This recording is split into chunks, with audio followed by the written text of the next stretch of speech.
Yeah. So this dude, he had a 50 cal round and he was taking the T&E pin and he was knocking it in primer side and it went off, blew like these three fingers right here. And he came to roll 3 in Afghanistan. We were working on the dude, went through surgery, woke up post-op, and he's like coming out. He's like, oh man. And he like looks at his hand. And it's all wrapped up with like gauze and shit. And he looks at it and he's like, oh, I'm such a fucking idiot. You are, but you're going home. So there's that. You know what? You should have been like, hey, while you're sitting in a lamb stool, wherever they send you next, maybe take some time, look in the mirror, and come up with a better story. This one, that ain't it, bro. What do you mean you took a bullet and were using it as a hammer? I mean, like I took a bullet and was using it as a hammer. Right now, dude, right now he's like telling people stuff. And oh, he's telling them all the stories. He says a lot of stuff like, I can't talk about it. Yeah. Yo, that's my favorite thing when people are like, you can't talk about it. I'm like, that's okay. It's okay. Liars exist.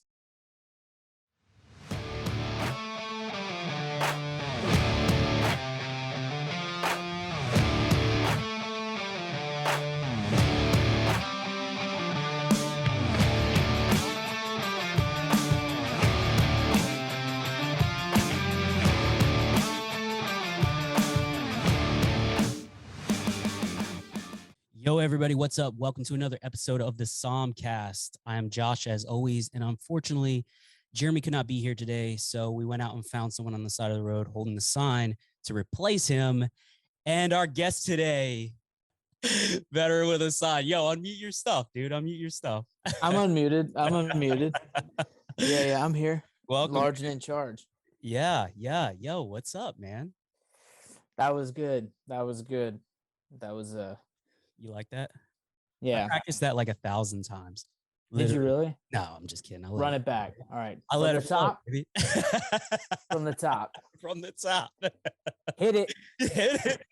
No, seriously. No, I can't do that again, man. That was smooth, dude. That was smooth. I own one take here at SOMC. That's all we do. SOMC. One take. You know, team never miss. Never miss. Hitting IVs from across the room, you know? Dude, hey, you know how we do? I haven't done it back in so long, dude. I don't because I don't need medicine. You know, I'm out there delivering the reverse of medicine. Yo, dude, thank you so much for being on, man. I appreciate it. This is cool, dude. I've been bugging you about this for a while, so I'm glad you haven't been bugging me. No, you've been fine. I'm unnecessarily busy is probably the best way to describe my current behavior. But unnecessarily though, that's kind of harsh. I think it's very necessary, bro. You've been crushing it, man. Super necessary. Yeah. Shouts out Jorge Masvidal. No, yeah, it's just a lot. It's just a lot. You know, because I started this thing in March of 2020, and you know it's weird. It's like I keep telling people this, like 2020 is just it's just now ending. In my mind, like, even though it's 21 last year, 22, but like 2020, people forget, like, you just didn't leave your house for like 6 months. No. And so I was just like, that year doesn't count. Like, it was kind of like the half semester of your senior year. Like, you're just like, why are we doing this? Yep. So it felt like that. But, you know, I just started it right here in my office. I just had this idea, and I was like, I got this idea, and I think it'd be fun to do this. And slowly but surely, through a lot of painstaking efforts on my part of looking for a creative outlet, like this whole thing happened, and it's just become, you know, so much more than anything I could have ever anticipated. And I've kind of told people, and I've said this a few times, and it was a realization to me whenever we talked in person, was that tell people, and I say it all the time, like, you're more than a veteran with a sign. Like, I think that's important for people to know, because hey, this is kind of funny. I don't know how you take it, but it's kind of funny. My wife, I was like, yo, I met veteran with a sign. You can tell her that. Straight up, of course I did. No, she was asking like, hey, who'd you meet? You know, who'd you guys hang out with? And I was like, yeah. All the people you could have named, you're like, there's this guy. There's this guy. Yeah. Yeah. But I straight up, I was like, hey, I hung out with this dude. He's a veteran with a sign. We hung out a lot. Yeah. Yeah, we did, man. It was a good time. And she's like, veteran with a sign. And I showed her your page, and she's like, yo, I thought that was just like different people. And I was like, no, It's a lot. it's I a mean, lot. yeah, it's a character, but yeah. Yeah, I was like, yo, it was started though with one guy, just one Yeah. guy Just me. Yeah. decided to do, but now it's become a thing, and it's not just like a joke, there is a purpose behind it. I mean, it's funny. You put I out some hope. funny stuff, right? But talk to us about like why did you even pick up the cardboard and the crowns, dude? Why did you The crowns. Yeah, it's funny. It's so funny. I don't know, I'm just gonna wait, let that anger pass. Every time somebody makes a Marine crayon joke, like I think about like violence. It's all right. Good, man. I can do that though. I It's could on make the same I could side make of the my fence, dude. I could make my army joke, but I'm not gonna make my army joke. I always make. Hey, you can. The Navy here, I ain't gonna be sad. No, it's just it's too cause too much problems right now. No, I just I was locked in my house. I've done a lot of writing before, a fair amount. I've written for different publications like the Huffington Post, like a local paper here in town, and called Tennessean, which I think is USA Today, which is all rolled up, and New York Times. And always liked writing. I've always liked language. I always like a turn of phrase. I like how things have multiple meanings, or they can have different interpretations over time. Yeah. Like I like just all sorts of like the beauty of language. I think is really what I like. That's deep. That's deep, dude. I do. No, I really do. Like I like how you can say something. Mm-hmm. And it can instantly become a visualization. Like a writing technique I like to try and use is called show don't tell. Like I can like tell you that there's a curtain behind me, or I can like write it in a way where I can explain it, that there's a curtain, hung over my shoulders, with the darkness. Yeah. And like you like describe it, like the color, and you like go into depth and like the way it felt, and so you can visualize it. I don't know, one of my new favorite words right now is scrimshaw. Oh, that is a pretty I've heard that. I feel dumb, but I heard that word for the first time. Like I just realized the word for the first time like years ago. And I was like, wow, that's a dope word. I really like that word. Do you know what it means? Isn't it it's a form of art, right? Like it's a form of art. So it's like it's these do the whale teeth. Yep. When when we were like, we gotta heat up homes and kill the whale. So it's whale blubber, but it's scrimshaw. Yeah. And they'd carve it into this teeth. And so I'd said it, and I heard it, and I was like, oh, that's really cool. Like I said something, I was like, oh, that's scrimshawed in my bones. Like being a Marine is scrimshawed in my bones. Like that's a best way I think to describe it. So like it's just something where you can like, oh, that means that. But so no, I'd like saw Instagram. I saw there's Dude with the Sign. There's like all these like other pages and stuff. And and I was like, I'll just make a character. Like I was like, what if I could do this? Like turn a phrase about military stuff and different things like that, and just be kind of dumb. And slowly but surely, that's the direction I took off in. Dude, that's awesome. And like I said, so right there proves that you're more than just veteran of sign, right? Like, I mean, you've said it a million times to me over and over again. Like you got no shit MBA, yo. Like I don't say it a lot, but yeah, no, I think about it a lot.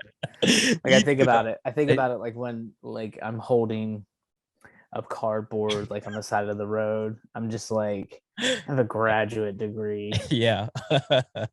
But at the same time, like my life didn't change afterwards. Like I'm gonna get my doctorate eventually. Damn, seriously.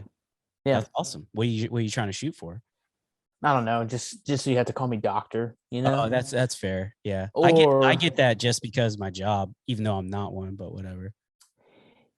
Yeah, no, and that's the title you've earned. I'm thinking either get my doctorate, or like I find some college to cut me like a low key honorary degree, and then I'm definitely See, if I earn it, I'll be like Zach Bell, PhD. But if I get an honorary degree, I'll be like, call me Dr. Z.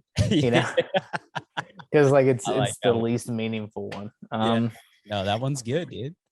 But no, yeah. So like I don't know. I was like, what if I could just write this? What if I could like make a thing? And so a friend of mine is Terminal Lance Max Uarte. Oh, nice. Yep. And him and I have always talked about how like Terminal Lance is like a world and a character that he made, but it's not him. It's just like a version of him.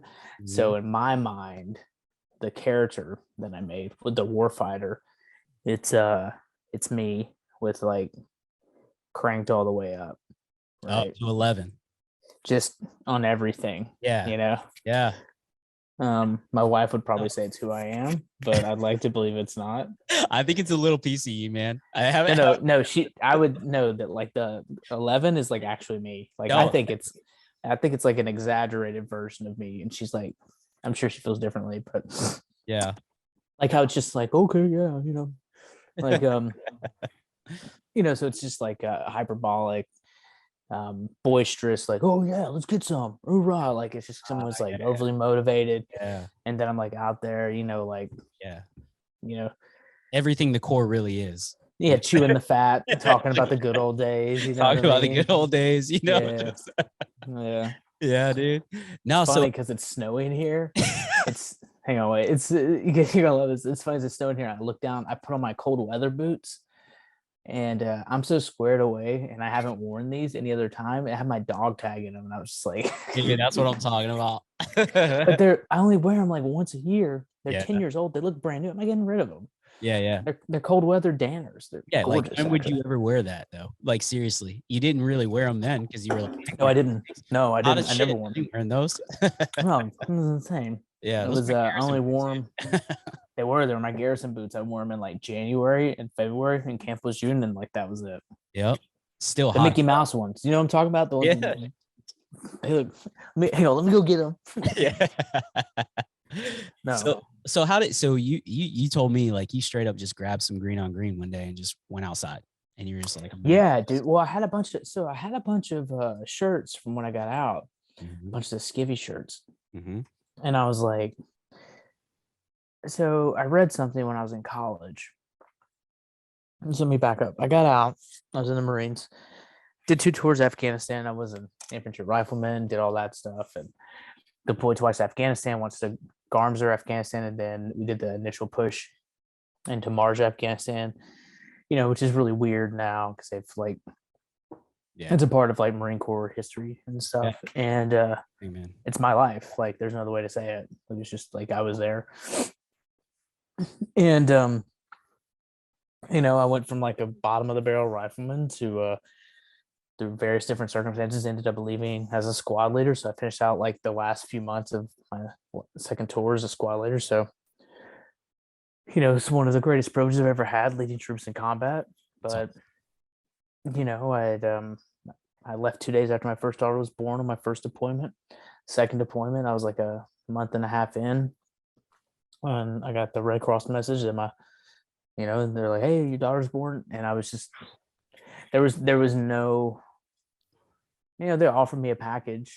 I mean, like I got off, I was told to re-enlist. Like, I have, this, but I don't know if everyone knows that, but like not everyone gets asked to come back to the dance. No, the monitor was like pitching me hard. And I was like, what do you got? And he's like, well, you don't got a squad leader school? Or he's this super dorky guy. Yeah. And I was like, I was in Marja. I remember my hair was like about this long. And I was smoking. Ironic. I was like, squad leader school? I was like, you want me to teach it? I was like, what are you doing? What are you No, I don't want to go. Were you like a corporal or something at the time too? No, I hadn't even picked it up yet, but I was a Lance Corporal squad leader. Hell yeah. Yeah. So I was out there hooking and jabbing. So I was like, you teach the class? Is that way? I just remember that was like part of his package, and I was just like, this just isn't it. Yeah. And I talked to a bunch of people, and I was just like, man, there's just no reality where I'm not doing this for like the next, I don't even know how many years, 20 years or so. At that point, I didn't think the war was going to come to an end. No. Well, at least anything I was going to do, I was like, I'm always going to be doing this. Like, I'm always going to be deploying. Right. And so cut to me, my wife, and my 2 daughters moved to Nashville, and I'm going to school full time, and I'm working full time. Like, literally took 2 weeks off, and that was it. I hit the ground running. Excuse me. Jesus. And so you EAS'd like out of the end of active service, and then 2 weeks. Yeah, I compiled leave, so I did terminal. So like we literally like drove home December 2010, and I was in college January like 2nd or something like that. Oh my God, cultural shock too. Just like thrown into it from Marja to academia. 2 weeks. Yeah, I'll tell the story. I haven't told this story anywhere. Oh. All right, hang on. Yeah, so I go in. I go to this college. It's a Middle Tennessee State University. That's where I was going, and at the time, it's the only college I could get into because the GI Bill. So this is like 2011. People they like when you get done, you're gonna be set. It's so easy to be a veteran now. It's stupid. Like it is. Right. You're like, right. It was hard. I mean, like when I got a home loan, they had to Google how to do it. They actually didn't Google it. They looked it up like in a book. They're like, now I get junk mail about VA home loans. Like you'll be set. Like that's insane. Places ask for my DD 214. I'm always just like, man, how do you know that? Like you should know that language. That shows we're a military culture now, man. We're a military. It's proliferated, right? Yep, absolutely. And some of it I'm grateful for. Other parts I'm just kind of like whatever. Mm-hmm. But so yeah, I have. Dude, I remember I was. My wife was like telling me, she's like, all right, have fun at college, and like I drive off school. And we were living with my mother-in-law at that time because, we hadn't had a place yet. So like we were crashing. Yeah. And I get there and I'm in this class, this English teacher. He comes in with like wispy hair and he had a scarf and all this stuff. And he like sets stuff down and it's like very thematic. And I remember I was sitting like this. Like I was sitting like a serial killer, and left hand, left knee, right hand, right knee. I was the first one in there. I was the first one in there, like 15 minutes early, and people were like, "Who's that weirdo?" And it was just like all. It was like I was in a dark room, and they like turned on the lights, and like I was like, "Welcome," And he starts talking about everything, and I don't know. I remember being like, "What's this guy think he's doing?" Like, what is that movie? Where he goes, "Captain, my captain," with Robin Williams. What is it called? Yeah, dude. Is it Dead Poets Society? It might be Dead Poets Society. Something like that, right? Yeah. Robin Williams teacher movie. It's funny is it's based the guy who wrote it, it's Dead Poets Society. Oh, yeah. Yeah, a new English teacher. I didn't even know that part. Like I said, knew it, but I didn't know it. But it's actually based on a school in Nashville called MBA, I think is what it was. That's the author, that's where he went to school. But anyways, he's like doing this thing and he's like being very theatrical, and he's like, if you don't like language or whatever, blah blah blah and all this stuff. And I was just like sitting there. It was his first class. His first class is short, the rest will be long, and like all this stuff. And I just remember being like, all right, okay.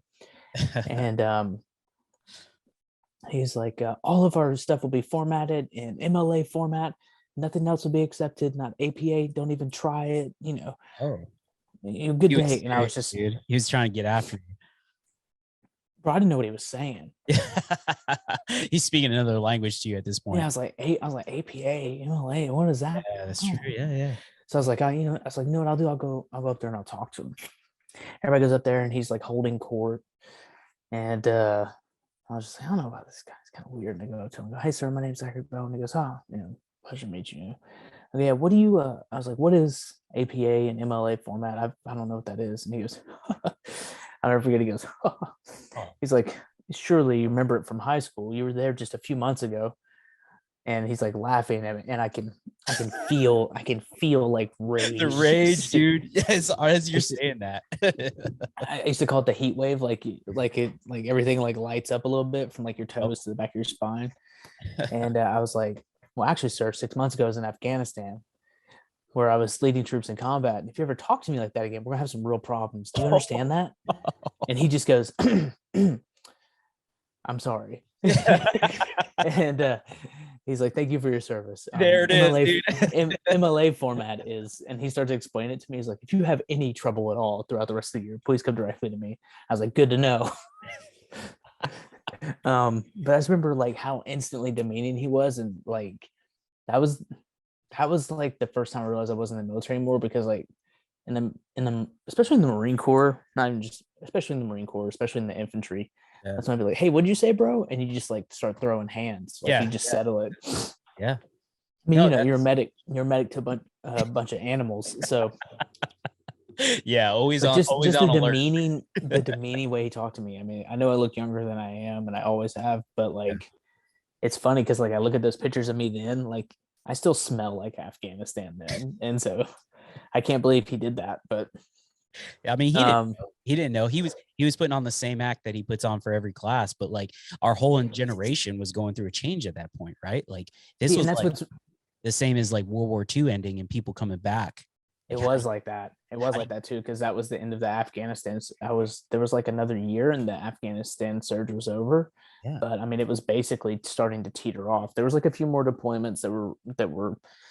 I think it was my unit went back. It was rough on them too, and I think about another year round circle. I mean, just like yeah, about a solid year, and then after that, the war just kind of dropped. You know, but That's crazy.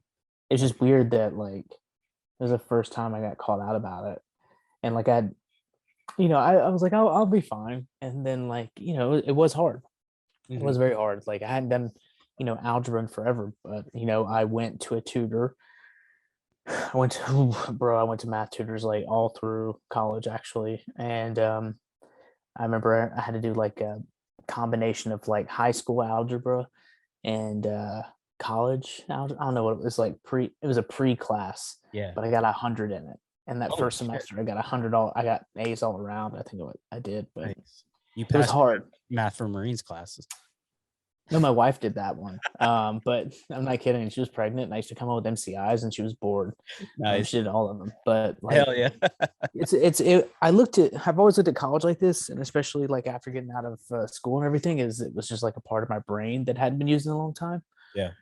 And so I don't, guys and gals get out and they're just like, oh, college is tough. And I'm like, nah, y'all just need to like have a reality check here. I Yeah. had weaknesses, and there's really easy, free ways to fix that. Yeah. Like I wasn't embarrassed to go in there and get tutored. People were like overly kind to me, like if not even more so, because eventually it would always like lead to a point, be like, how come you don't know this? And I'm like, well, in 2006, I didn't think algebra was gonna stick, so. That's funny because dude, we literally just got done doing a podcast last night. And it was just a staff podcast, but it'll be up probably by the time this airs, but we had Ricky Ditzel on there, who's really big in academia. He's going into to become a doctor, and he pretty much echoed exactly what you said. Like me personally, I've done my bachelor's and now started my master's all while do it all. Yeah. Right. But I've done it virtually. Like I've never gone to a classroom. That's awesome. Yeah. But at the end of the day, I don't know how I would do with that cultural shift, because he actually got out. He said the exact same thing you said. 2 weeks later, he was from flying with the 160th, doing missions, and then he was in school in New York City. Yeah, I mean, I would say the biggest change is that there's more of a understanding, but I felt like a dog that had just been released into the country or something. Yeah. Like I had to go out of my way to not talk to people about it. Like it was a whole different thing. And now it's, like I said, the GI Bill was hard. Like they didn't really explain it to you. There's no one to go to. You didn't tell you how to go get benefits from the VA. Like that was all stuff I did on my own. I found it out on my own, or like I found it out through like other people. Right. But that school was like a traditional style of college, and I did that for a little while until I ended up transferring. I did a year there, and I did a year at community college, and then I went to a school called I don't know if they want to say that. Never mind. I went to I don't know how the rest of the podcast is going to go, but I went to a private university in Nashville. Okay. Where they have a really good GI Bill program. They walked me dude, they gave me credit for Sergeant for Marines course. Nice. Like, so I clept out of a bunch of classes. Yeah. And then they had an adult degree program, which was like Tuesdays and Thursdays. where I could go to class. Yeah, it's like Tuesdays and Thursdays or Mondays and Wednesdays. It's with some version of that, depending on what you're doing. And you go from like 4 to 8 or 5 to 9. Yeah. Twice a week. And you're done in 8 weeks with a college course. It's That's quick. I mean, it's hard. It's hard, but like it was, I did that. And then I looked, somebody told me, you can use like voc rehab to get a GI Bill. I mean, to get a master's or whatever. And I was like, okay. And I was like, I'll try to get into grad school. Mm-hmm. And at that point, me and my wife, it was hard. I had to take a student loan out at first for graduate school. Oh shit. Which would have been about 40 grand, I think it was. God, dude. But I was like, I'm confident on my way to get this through voc rehab. And we also talked about it, like, worst comes to worst if I go in debt because of it. Mm-hmm. To be able to go to college and get a bachelor's and a master's, and my only hang up is like 40 grand in debt, which I know college student debt is insane, but like when you weigh it all out, that's still not a bad deal. No. Whatsoever. Yeah. And I was like, whatever, risk it. So I did that, and I'm really glad I was able to. I'm a first generation in my family to go to college and then get a graduate degree, and so I wanted to do that for my family. Dude, that's incredible, because my wife and I talk about this, but statistically, right? I'm real big into statistics, but now your children have just a huge opportunity. Yeah, no, there's all sorts of things that like happen because of it. Like median household income goes up, like life expectancy, like all these different things happen because of like your education level, because it's just a reality. Like at most companies, it like automatically doubles my salary. So here's another thing, and I want everyone to listen to this. Listen up. The main reason I did this was because I recognized very early on that nobody, can I swear? Absolutely. I've swore like 5 times before we started. Yeah, but you're a bad father. But I realized early on that nobody gave a shit about what I did in the military.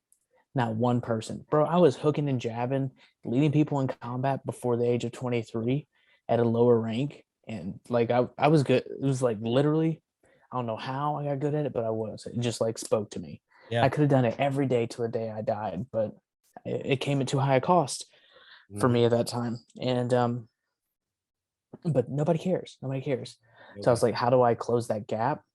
Education. Yeah. So that's why I was like bachelor's, master's. So if I'm in a room and they're like, okay, what do you have? I got this work experience. I got a bachelor's. I got a master's. And on top of that, I got military stuff. The military stuff's the icing on the cake. That's that last thing. When everyone else has been using it as their foundation. Because like they'd be like, I was an admin. Nobody cares. Nobody cares.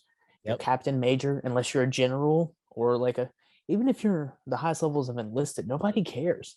Because it's not translatable really is a big part of it. But yeah. I mean, they see the military colleges, right? Like there's like, okay, cool. You went to the Naval Academy or you went to the Citadel.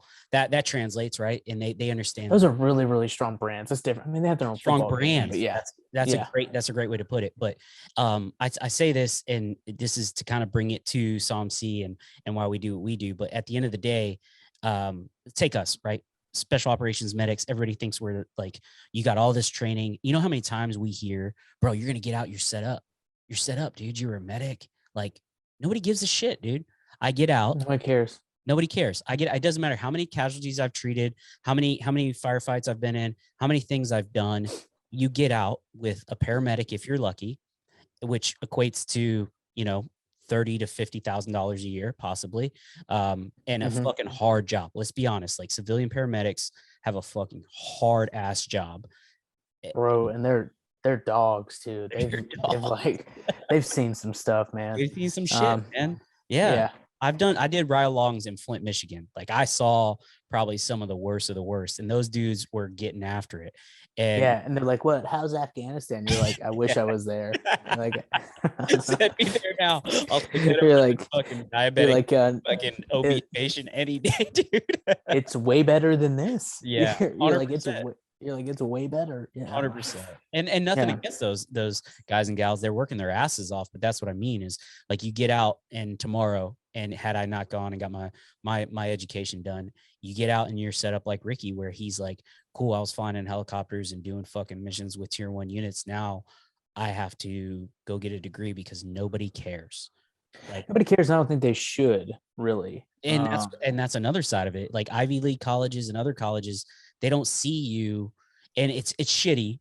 But as a veteran, you're going up against people who have been working through academia to try to get there. And that's what Ricky tried to state was like, I sat down next to people who spent 6 years in academia, and now I'm sitting here trying to go toe to toe with them. And he brought the same mentality, like you were saying, from the military, where he was like, day one, he's sitting in there and it's a life or death situation. Like, look, if I don't pass this class, like I'm fucking done, you know? Yeah, dude. Well, the GI Bill too is, I mean, you do get paid and stuff, but like it was my job. I was like, this is my job. Yep. And like, if you don't do good, I think you have to pass all classes. But here's the thing, right? If you just pass everything, get a bachelor's, like, I mean, I'm not saying that's good. But I wanted to have as many doors open. Like I didn't just want to know about the next level. I wanted to be able to get to it. Yeah. And so that meant like when I applied for grad school, I was like, maybe I'll get in, maybe I won't. But I knew I was competitive. I knew I was competitive enough to do it. So I did. And I was like, well, what if it does stick? And then it let me in. I was like, cool, let's go. Yeah. And so it's, and it's a very small percentage of people that have a bachelor's. I think it's like, a master's degree is just like single digit. Oh yeah. And so like, shit. And no matter what happens through life, I was like, you have to find a way to stand out, as a, what am I looking for? An applicant. So like that's the foundation. And because, I was working full time at a nonprofit and I was in healthcare, but so is everyone else. And so like, what makes you stand out? Now, when I go in a place, it's very, very irregular. I'm not in like regular corporate America now, but when I was, no one had a graduate degree, not one person, right? Unless they were in a position to hire people, right? Everyone else was like, oh, I'm working on it and stuff. And this is like a big part of like having so few people in the military. Yeah. I mean, served during the war, like World War II everyone was participating. Everybody. And there was a mass, and that's when you had the stand for the, like, was the VA started up after World War II? I think it was World War I, actually. I think, and then it went into like high gear, coming out with like GI. Yeah, they had to rent the GI Bill. I think it was World War II. I'd have to look it up, but I don't want to Google stuff for my phone. That's when you had like VA home loans and all that shit. Like people started really getting. Yeah, they came home. People came home from the war, and they're like, these fools need to go to college. Yeah, they're getting married. They're making babies. I mean, everything. America ramped up because they had this force. They had all of these. These people were like, bro, Japan sucks. like that island campaign sucked. I'm glad to be home. Let's go. Yeah, and they were ready to work. Even women, coming out of the factories and doing everything else. Like, we have to keep production going to bring back these bills, Hey, turn the cans in. People were smoking indoors. It was a great time. It was a great time.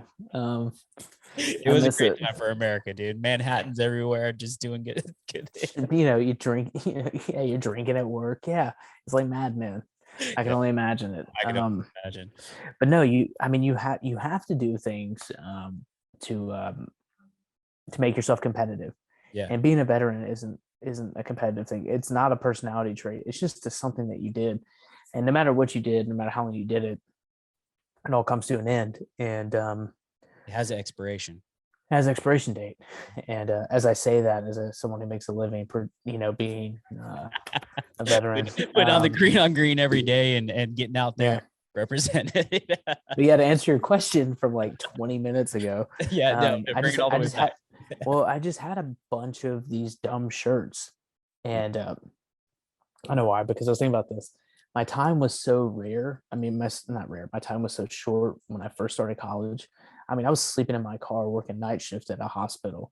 So I would like go to school during the day, sleep in my car. I wouldn't see my family for like 4 or 5 days at a time. And then I would work 7 to 7, come back. So if I like Monday, Wednesday, Friday. So I'd be like Wednesday, school, sleep in the car, go to work 7 to 7, come home 7 that morning, see the wife, sleep all day, wake up, do stuff, and then Friday, same thing. Like it was like that for a year. Yeah. What were you doing? So I got out. Bro, I was a medical receptionist. Really? You Only were the job I could first get. face they had to see. You were the person. Yeah. I was a guy passing out paperwork. Dude, I didn't care. Oh, I didn't care. Like, I mean, everybody would be like, "Oh, you did this, dude." There's nothing I won't do. See that's pride is the ultimate downfall of everyone.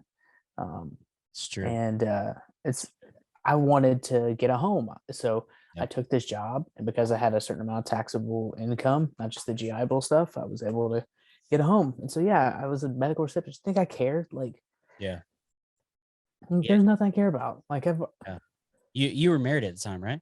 not just I got married when I was in, so I was married with a wife and 2 kids. You had a And family so to like feed. You got to get a house. Like it don't matter, man. At that point, again, back to World War II, people coming home, they didn't have shit. Like getting jobs. Like I got to feed family. I got things. Like don't let pride well, I had to work. yeah, and I had to study for school too. So like what I would do is I would go to work and I would make flashcards for like different things I needed. And so I would get my work done pretty early throughout the 12-hour shift, and then I would just study.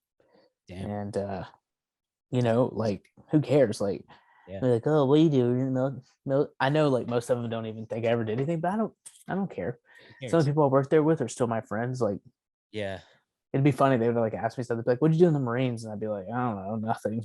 And finally, like one of my friends was like, social media was like just starting to get bigger with people. I remember he saw something, and he saw like one of my pictures, and it's like me with my rifle squad. And he's like, "Zach, is that you?" And I was like, "Yeah, man." He's like, "Oh my god, you were like really in the war." And I was like, 100%. You were really in the war. Really Everyone else 100%. talks about it, but I saw a picture of you, so like you were really there. Well, no, but like it's just me, and we're like outside of like this fob. It's a pre-patrol photo, and it does. I got a pistol right here, like I'm ready to go. Out of the whole And, 9, dude, ready to go. dude. And so he was like, "Oh," he's like, "I didn't know you were like in it." And I was like, "Yeah, man. Like, what is it?" I was like, they had just as hard of stuff they were doing there. I mean, they were doing. I really bonded with those people there. Stress is different, man. Lives are different. Like people need to realize, like, not everything you do in the military, it's unique in the sense that you're not going to find a lot of that. But like, look at your first responders, your EMTs, your I pulled right to him. Right to him. Yeah. Yeah. I always told him, I was like, "You got the same thing I got." So like we got I can always spot people that have been kissed by violence, and they had it too. Theirs was just day in day out. Mine was abrupt and up close, and theirs was different. So a lot of them are still my friends this day. But I worked there for like 2-3 years. I can't remember how long. Mm-hmm. That's crazy. And then, yeah, no, it was wild. Like see some wild shit, dude. I did. It was it's a children's hospital here in town. It's world known. So the stuff that would come there would be crazy.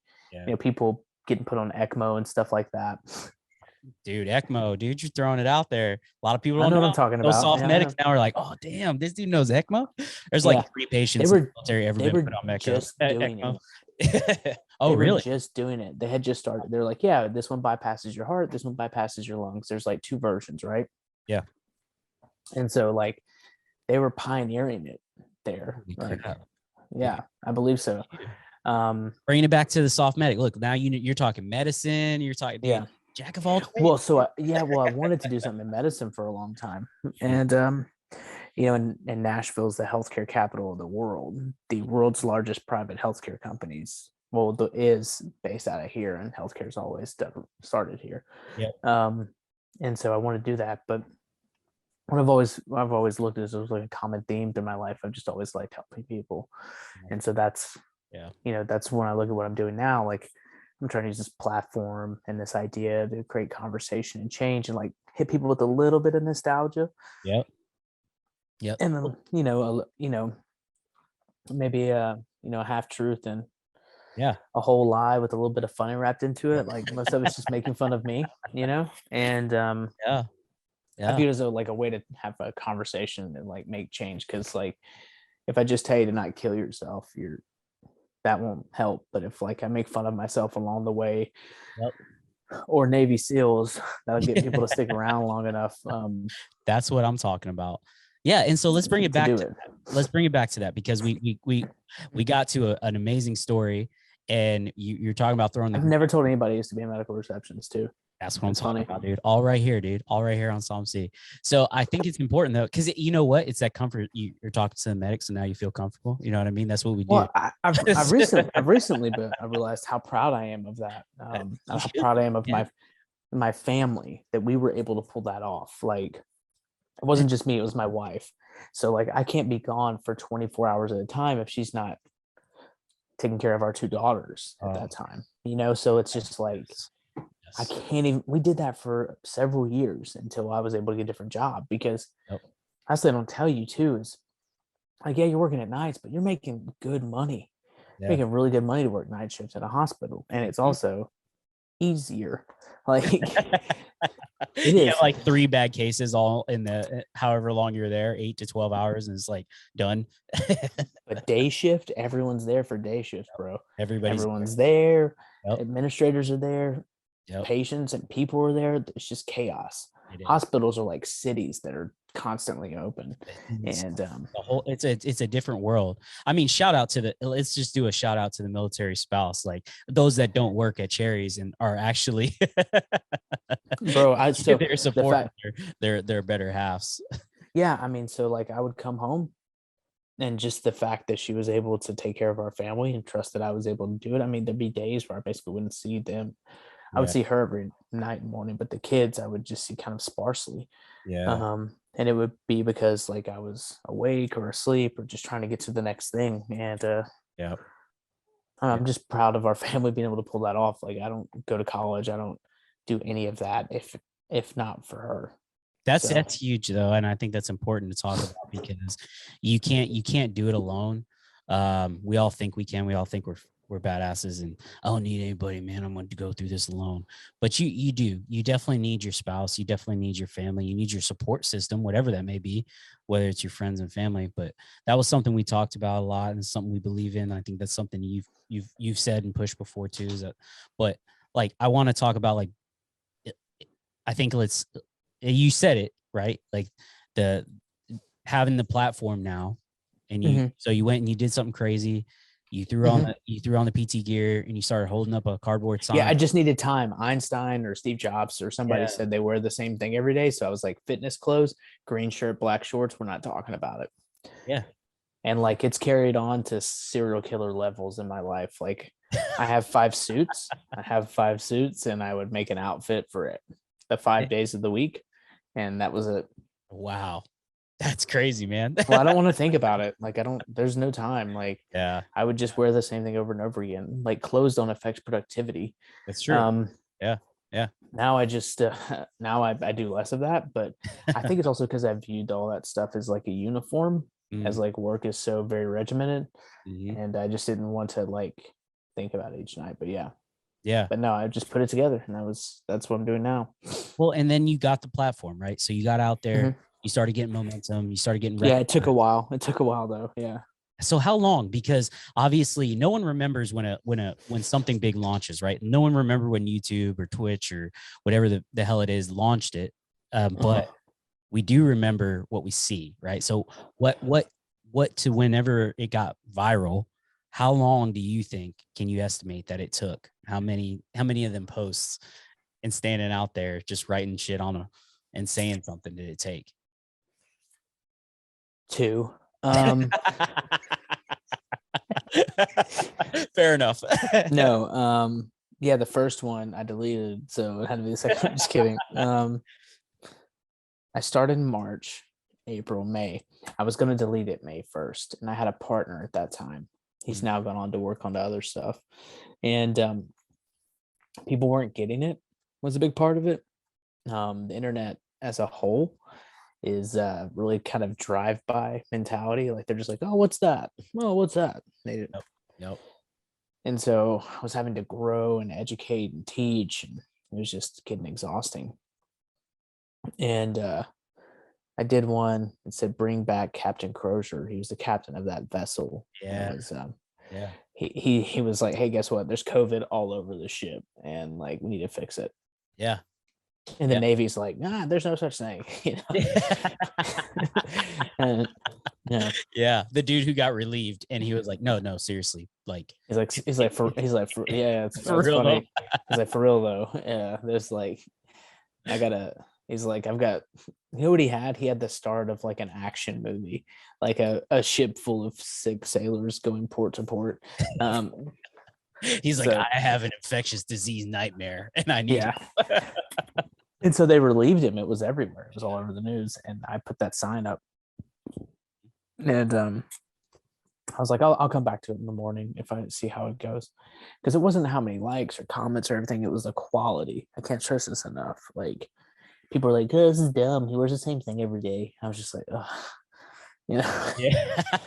I'm just like, oh yeah, Yeah. because I don't want them to focus on the outfit unless I want them to focus on the outfit. Like, it's all very, very planned. Like, it's, if I'm wearing something different, it's because that's part of the message. But Yeah. for the most part, it's the same about 75% of the time. Mhm. And so I'm I remember I put it up and I checked the comments and I like opened up my phone, and I had more notifications than I'd ever had before, like ever. And so yeah, once it's maxed out on Instagram, it'll, like, if you check notifications, it'll tell you like 100 likes or whatever, Yeah. the likes and comments, all that. Yeah. Well, the highest number it can tell you at any given time is 100. I remember I refreshed it and it said 100 again. I refreshed it, it said 100 again. So like, Holy shit. yeah. And so the next thing I did is I turned off notifications on my phone. Because You go viral and turn off notifications. I'm done with this. Well, no, it's overstimulating. Like, it's like looking at the sun. Hits, dude. It's like looking at the sun. You know, it might be worth it in the moment, but it's not long term. Like, you're just like, oh, that's really pretty. Like, it'll whitewash your brain. And and I did it because my phone was just like pop, pop, pop, pop. Yeah. I had like 1,000 followers then, and it just started rolling. Like, it just started boom, boom, boom. And now it's at 4.2 million. And Hell yeah, it is. Yeah. Hell yeah, it's insane. So like, I have goals. I have goals to continue to build growth and everything else. But like, honestly, it's kind of on its own path a little bit. It's going because you almost trained the public, right? Like, like you said, like, you wore the same thing over and over, and you changed your outfit for a reason. Right? There's like very specific reasons. Right.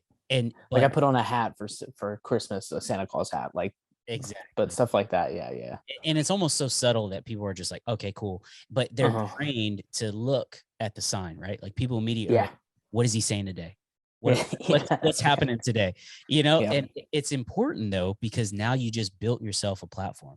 You just built yourself the ability to say something on there, and whether you know it or not, and I know you mean it because everything you do is intentional, but you try. You have the ability to direct your message through that, and people they're accustomed to it. They're ready for it. They're trained for it, you know? And I think that's awesome. That's huge. That takes a lot of talent, a lot of work, man. I have to think about that first. I have to think about it's weird. It's weird is the first way I'll try and describe it, because like, all of a sudden it was like the lights turned on in a room. Because my wife said, just stop making jokes on the internet for 10 of your friends. And then like, it just hit this next gear of like what I didn't anticipate. Like, I remember when Donut Operator was Cody. I remember when Cody followed me, and I was like, oh, well, that's whatever. I was like, thanks, man, I appreciate it. I was like, well, if you ever want to do one, let me know. And he goes, okay, cool, I'll do it. I was like, okay, whatever. And then like, he sent me one in, he did it. And you know, Rich High, Angry Cops, Tulsi Gabbard, you know, she did a little thing. She ran for president. Tulsi Gabbard. Yeah, she's cool as hell, man. Oh shit, that's what I'm talking about, dude. In touch with the people. Yeah, she's cool. I need to reach out to her again, because Yeah, she's like one of those people I feel like is a real leader driving change. And, I'm eternally grateful to know her.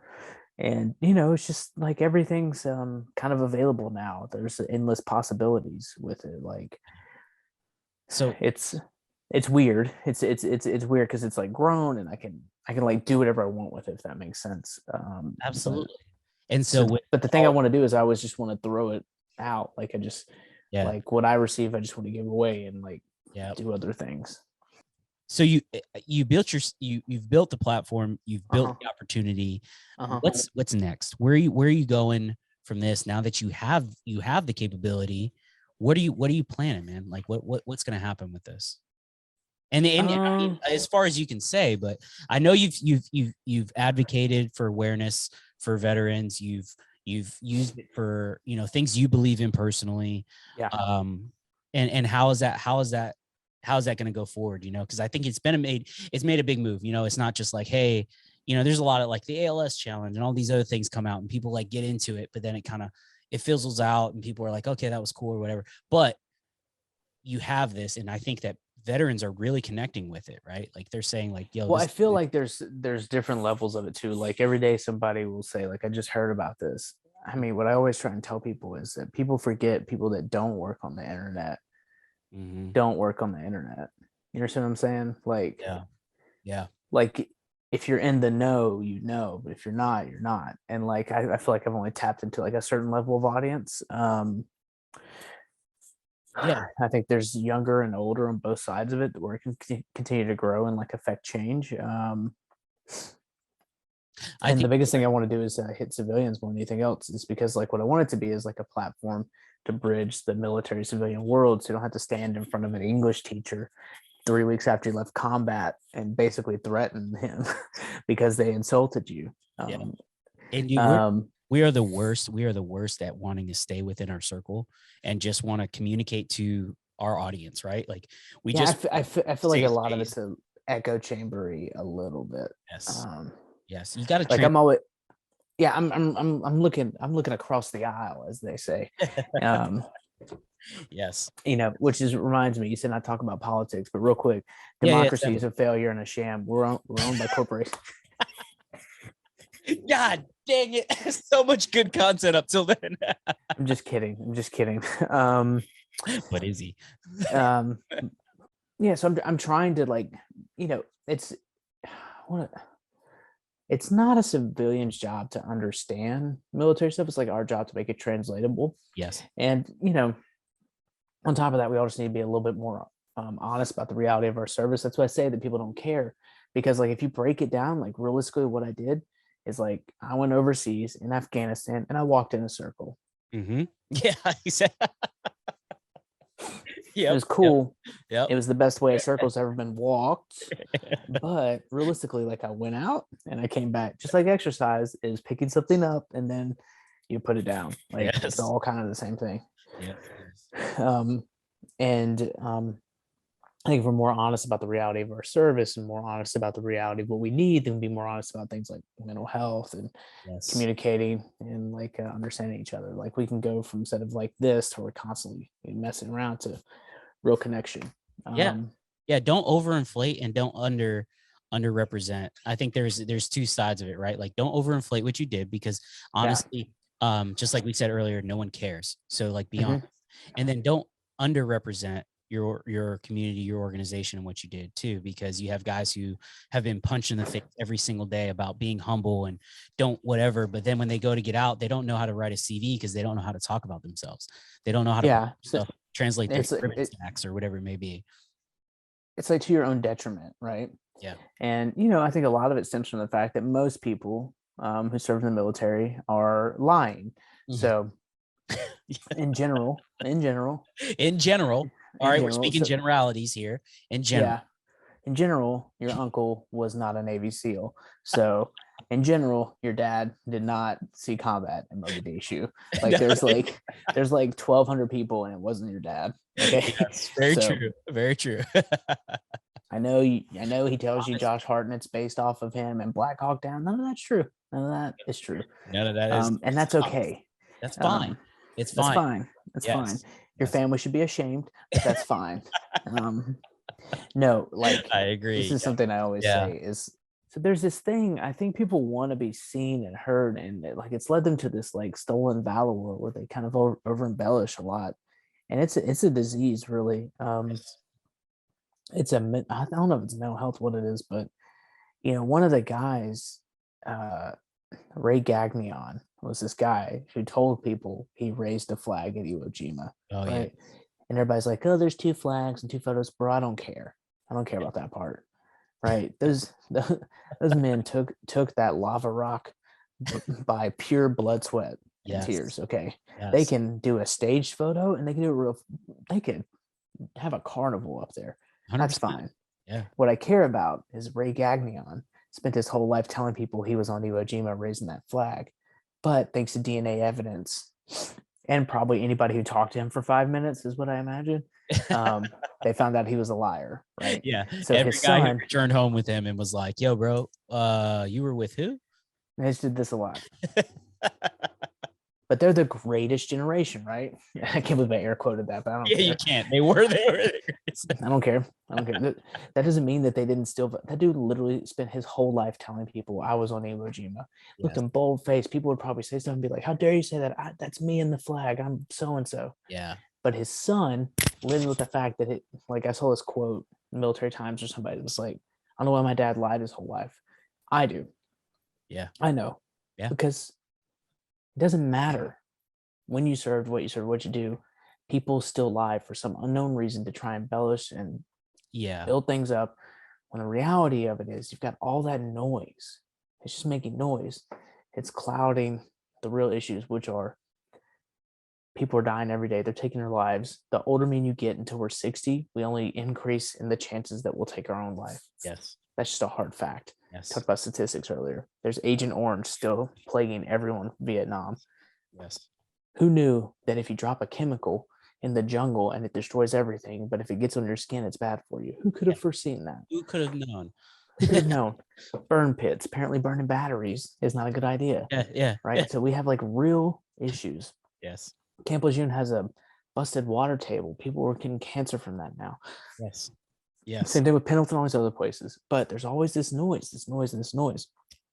And I think the only way to change that is have some like real transparency and honesty about what we did in our service. If you did cool shit, you did cool shit. But here's the thing, we all did cool shit. Yeah.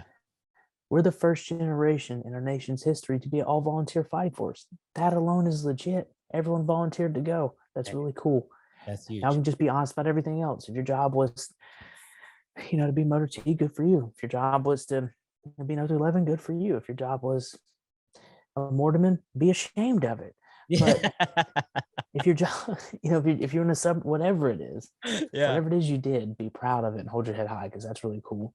But we really need to get back to a place where we kind of keep ourselves in check. I mean, I was in the VA once, and this dude asked me what branch I was in. It was a neurology appointment, so everyone in there wasn't sharp, to say the least. I was in there. I can say it. It's fine. Yeah, no, it's true. I'll be there too. Yeah, it's cool. It's fine. Some old dude was like, "What branch were you in?" And I just like walked in. I was like, "What?" And he was like, "What branch were you in?" I was like, "Marines." And he goes, "Oh, Army." And this room of elderly men start listing off their branch of service. Like I said, roll call, right? And it was so weird. I was just like, "Dude, why am I talking to everyone now? Like, what is happening?" Yeah. And this one dude looked at me and he goes, his the last guy. He goes, Navy SEALs. And I go, oh. That's not a branch, dude. And he has a black windbreaker jacket and pants and he's doing black trash bag and all this stuff. And he's like, "You ever heard of Bin Laden?" And I was like, "Whatever. Ever heard of Bin Laden?" No, who's she? And as soon as I said it, they go, "Mr. Bell," and I was like, "Oh, thank God." And he goes, "I was the one that got him." And I was like, "I don't know about that, Grandpa." Like, I didn't say it, but let's just say that if he had told me him and George Washington went to boot camp together, it'd be more believable than he was like on the bird with Rob O'Neill. Okay. So like, but they called me and I bounced out of the conversation. But even still, I'm a perfect stranger. I didn't know his name, none of that. Yes. He literally, his neurology, so there's something to be said for that too. But right. I've always found it weird that there's so much of that stuff. That It's Yes. just noise. Yes. And we have to find a way to be more accountable for that, because that's what makes it hard for when people go to apply for jobs. Like, what'd you do? And you're like, I was in the military. They're like, I don't care, because Yeah. most people have lied already, right? Yeah, they've ruined it for everybody who's come after them. You know, it's not special anymore. Yeah, it's not. Like, I've tried to break it down in like interviews and stuff, being like, listen, this amount, like 1% serves a nation. A 1% of that 1% actually deploys. A 1% of that 1% of that 1% actually sees combat. Right. Yes. So like the smallest fraction of people have ever done it. I was like, I am one of the like, they don't care. They don't care. And so No. that's why we have to continue to do things to better ourselves, to be better advocates for our community, and just be honest. Because Yes. the reality of it is we're too busy out there dealing with this noise. We can't fix our real issues, and we have to be accountable for that. We have to make sure people know that we Yes. care and love them, and they can get help, man. That's just it. That's my whole mission. It's like clearing things up. I don't know Yeah. if I'm any good at it. I pray to God I am, but You are, I'm man. just trying my best. You are. You absolutely are. You absolutely are. And I think that's an awesome spot for us to wrap up. And Yeah. I think you've told the story. And like I said, man, now you have the platform, which I'm happy out of all the people who have gotten the platform and gotten the opportunity you have, because I've said it once, I'll say it a million times. Yeah, you are a veteran with time, but you're much more than that. So I'll take it. I appreciate everything you do, man. And yeah, so yeah, you got anything last minute or anything you want to wrap up and tell the one listener who listens to our podcast, but anything?